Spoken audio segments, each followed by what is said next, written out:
gye buvuddeko gavumenti yatandika enteekateeka y'okugoba abasuubuzi abakolera ku nguudo n'ekigendererwa eky'okutereeza ebibuga ne ttawuni ez'enjawulo. Ne ku Lwokuna lwa wiiki eno ab'obuyinza Mukono basengula abamu ku basuubuzi abaludde nga bakolera ku makubo ekyaleka nga bangi bali mu maziga.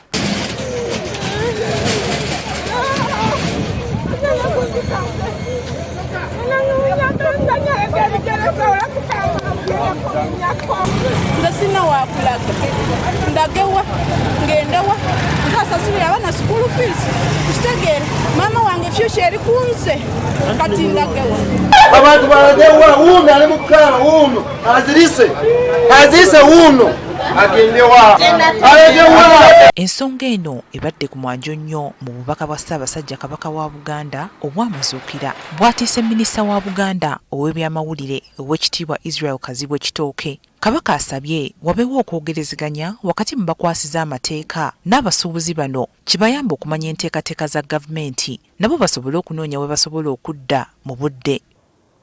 Tuwagira ebibuga ebiteekeddwa obulungi era bannansi beeyagaliramu, naye empuliziganya wakati w'abannansi n'abakola ku mateeka esaana okuba ennambulukufu ate ekolebwenga mu budde. Okumalawo embeera eno, entegeka y'ebibuga esaana emanyisibwe abantu nga bukyali n'obutalinda bantu kumala kuzimba ate ebizimbe byabwe ne bimenyebwa olw'obutagoberera mateeka.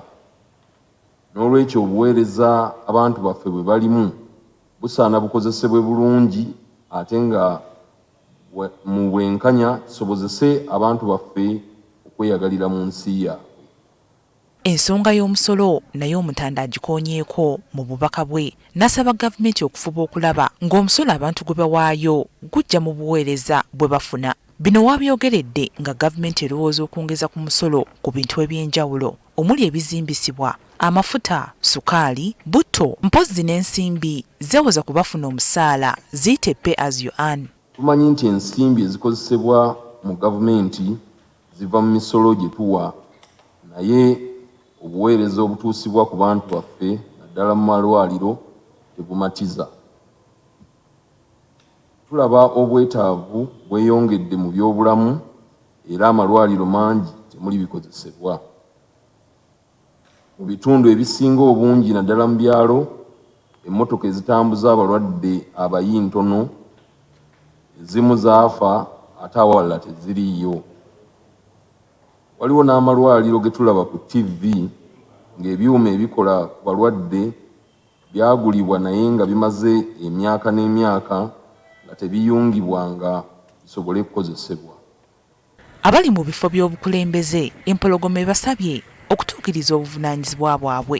Olunaku luno lutujjukiza omukwano n'obusaasizi bwa Katonda bw'alina eri abantu be.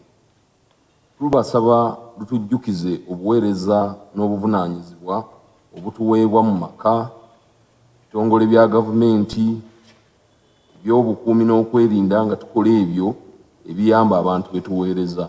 Omwezi guno gwe tulimu Omutanda mwagenda okujaguliza amazaalibwa ge ag'ensanvu agundegunde Ssaabasajja Maria Jacinta Kanyange, NTV ku ssaawa emu.